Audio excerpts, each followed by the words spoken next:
Assalamualaikum warahmatullahi wabarakatuh. Perkenalkan, nama saya Adi Nama Pane dengan NIM 103061157. Prodi Peternakan kelas PTNA Fakultas Pertanian.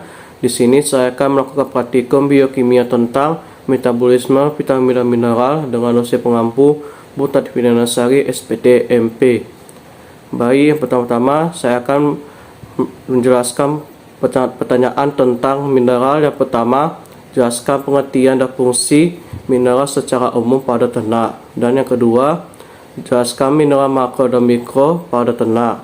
Baik, saya akan menjawab pertanyaan berikut ini. Yang pertama, mineral merupakan zat yang penting dalam kelangsungan hidup, dibutuhkan oleh ternak yang baik untuk memelihara kesehatan pertumbuhan dan reproduksi.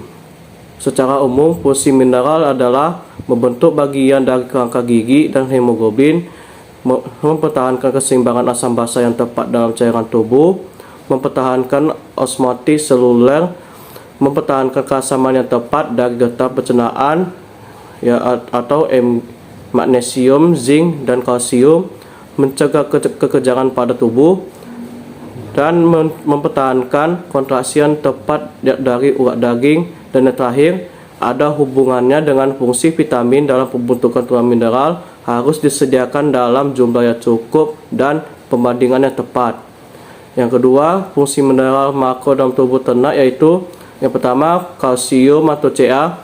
Fungsinya untuk pembentukan tulang dan gigi, pembekuan darah, kontraksi urat daging. 12% terdapat dalam air susu. Yang kedua, fosfor atau P. Fungsinya untuk pembentukan tulang dan gigi, metabolisme energi, bagian dari DNA dan RNA. 0,09% terdapat di dalam air susu. Yang ketiga, natrium. Fungsinya untuk keseimbangan asam basa, osmoregulasi, transmisi saraf. Kemudian klorida atau Cl. Fungsinya untuk keseimbangan asam basa, osmoregulasi, sekresi cairan atau gastrik. Kemudian magnesium. Fungsinya untuk pembentukan tulang, aktivator enzim, untuk metabolisme karbohidrat dan lipida. Kemudian yang kedua, fungsi mineral mikro dalam tubuh ternak yaitu yang pertama, zinc atau Zn.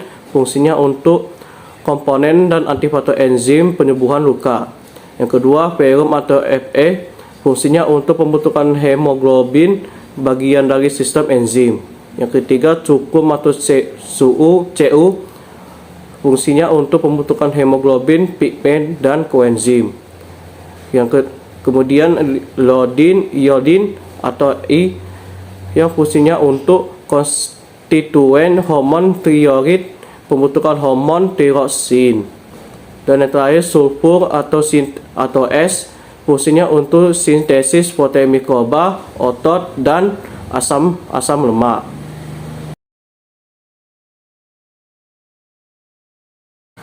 Selanjutnya, bagi vitamin, saya akan memaparkan pertanyaan-pertanyaan tersebut. Yang pertama, jelaskan pengertian dari vitamin. Yang kedua, jelaskan sifat-sifat umum dari vitamin. Yang ketiga, jelaskan jenis-jenis vitamin serta fungsinya pada ternak. Saya akan menjelaskan pertanyaan tersebut. Yang pertama, vitamin adalah suatu zat senyawa kompleks yang sangat dibutuhkan oleh tubuh kita yang berfungsi untuk membantu pengaturan atau proses kegiatan tubuh. Yang kedua, sifat-sifat umum yaitu yang pertama, larut dalam lemak, yaitu terdiri dari unsur CHO, mempunyai bentuk provitamin atau prekursor vitamin yang bisa diubah menjadi vitamin dalam tubuh. Contohnya provitamin A dan provitamin D. Kemudian tidak terdapat di semua jaringan. Vitamin umumnya berasal dari jaringan tanaman, kecuali vitamin C dan vitamin D yang terdapat dalam jaringan hewan. Kemudian menyusun suatu jaringan, diserap bersama lemak. Vitamin larut dalam lemak, diabsorpsi dari saluran pencernaan dari saluran pencernaan bila ada lemak. Faktor-faktor yang dapat meningkatkan penyerapan lemak adalah ukuran partikel atau adanya empedu yang dapat meningkatkan penyerapan vitamin yang larut dalam lemak. Yang kedua, larut dalam air, yaitu tidak hanya tersusun oleh CHO, SN atau CO. Kemudian tidak ada dalam bentuk provitamin, contohnya triptofan bisa diubah menjadi niacin, tetapi niacin tidak disebut provitamin. Kemudian tidak terdapat di semua jaringan vitamin yang larut dalam air, sebagian besar terlibat dalam transfer energi karena vitamin ini ada di setiap jaringan hidup, tersedia dan dibutuhkan. Kemudian diserap dengan proses difusi, biasanya artinya penyerapannya sederhana seiring dengan penyerapan air dari saluran pencernaan masuk ke dalam sel darah. Kemudian sebagai prekursor enzim atau merangsang enzim. Yang ketiga, jenis-jenis vitamin yaitu yang pertama vitamin A atau retinol. Semua hewan membutuhkan vitamin A. Vitamin tersebut tidak terdapat dalam tumbuhan sebagian vitamin A, melainkan sebagai prekursor yaitu karotin atau lazim dinamakan provitamin A karena tubuh dapat mengubahnya ke dalam vitamin aktif. Secara umum, fungsi vitamin A mempunyai 3 peranan di dalam tubuh, yaitu pada mata, epitel, dan tulang. Kemudian vitamin D atau kalsiferol. Vitamin D mempunyai beberapa fungsi. Yang pertama, membantu proses absorpsi Ca atau P dari saluran pencernaan, dan selanjutnya mengatur konsentrasi kalsium dan fosfor dalam darah. Kemudian proses reabsorpsi berperan dalam proses reabsorpsi fosfat pada ginjal untuk mengatur konsentrasi kalsium dan fosfor dalam darah. Kemudian deposisi berperan dalam pembentukan tulang dengan jalan mempengaruhi deposisi pada matrik tulang. Kemudian vitamin E mempunyai beberapa fungsi, di antara lain yang pertama reproduksi, membuat normalnya proses reproduksi beberapa jenis ternak. Kemudian dapat digunakan sebagai antioksidan. Yang ketiga, absorpsi, memperbaiki Fe oleh usus, sedangkan Fe ini penting untuk mencegah terjadinya anemia. Kemudian vitamin K merupakan senyawa yang penting pada proses koagulasi darah. Oleh karena itu semula disebut faktor koagulasi yang kemudian disebut vitamin K. Fungsi vitamin K diperlukan dalam proses pembekuan darah, khususnya diperlukan dalam sintesis protrombin di dalam hati, karena protrombin bersama tromboplastin dengan adanya tromboskinase akan membentuk trombin. Dengan adanya trombin, maka fibrinogen akan berubah menjadi fibrin. Fibrin inilah yang sebetulnya diperlukan dalam proses pembekuan darah. Kemudian vitamin B1 atau tiamin. Defisiensi B1 mengakibatkan kadar asam piruvat dan asam laktat di dalam darah menjadi naik dan segera menunjukkan gejala nafsu makan turun, kerja sistem sel turun, otot lemak dan ternak menjadi kurus. Berperan penting sebagai koenzim menjadi dekarboksilasi senyawa asam keto.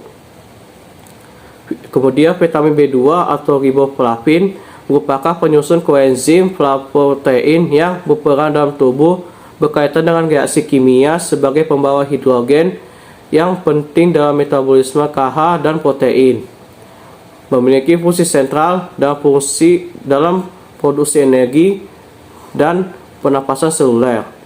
Dan yang terakhir, vitamin C yang berfungsi dalam pembentukan protein yang digunakan untuk membuat kulit, tendon, ligamen, berbentuk pembuluh darah yang berguna untuk penyembuhan luka dan pembentukan jaringan parut ternak, memperbaiki dan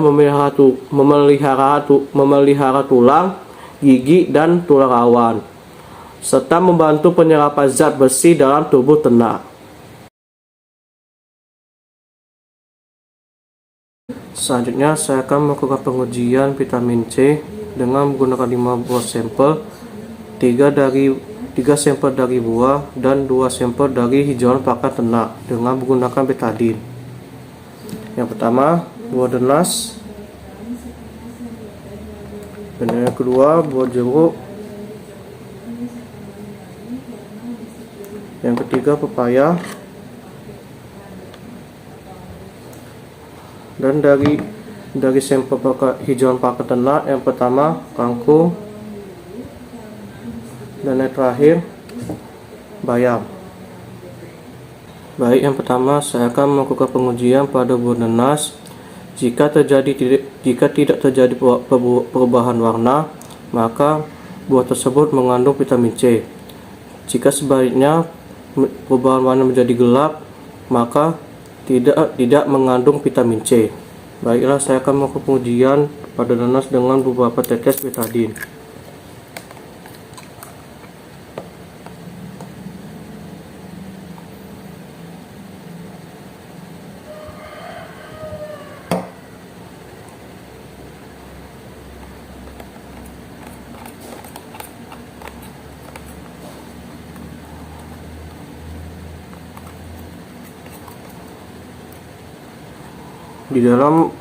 Setelah diuji pada buah tersebut tidak ada reaksi warna, maka buah tersebut mengandung vitamin C. Selanjutnya saya akan melakukan pengujian pada buah jeruk dengan menggunakan beberapa tetes betadine.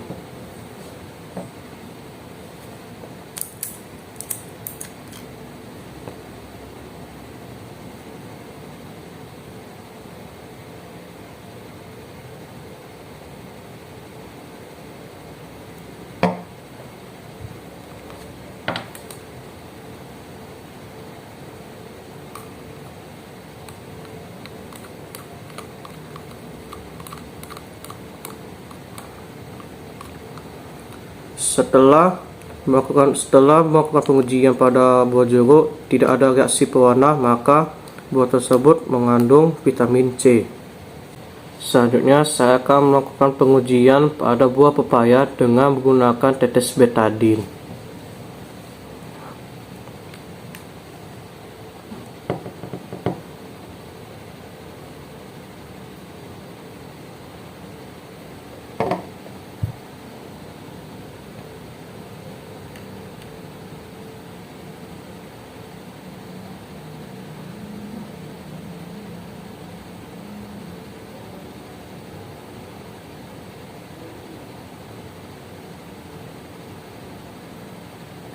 Setelah melakukan pengujian pada buah pepaya tidak ada perubahan reaksi, maka menandakan bahwa mengandung vitamin C. Setelah melakukan pengujian terhadap 3 sampel dari buah, selanjutnya saya akan melakukan pengujian 2 dari sampel hijauan pakan ternak, yaitu bayam dan kangkung, dengan menggunakan beberapa tetes betadine.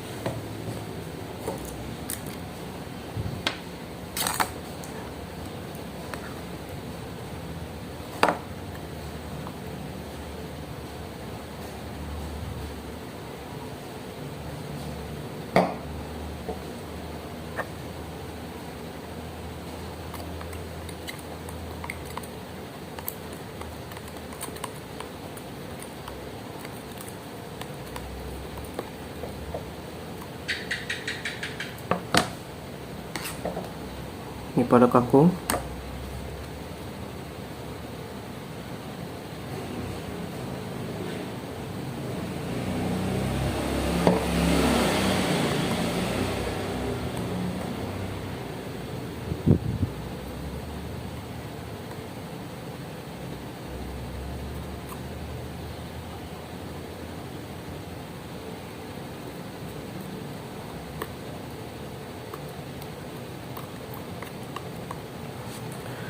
Setelah melakukan pengujian pada hijauan tersebut tidak ada reaksi warna, maka itu menandakan bahwa mengandung vitamin C. Demikian praktikum ini, apabila ada kekurangan mohon dimaafkan. Sekian dari saya, terima kasih. Wassalamualaikum warahmatullahi wabarakatuh.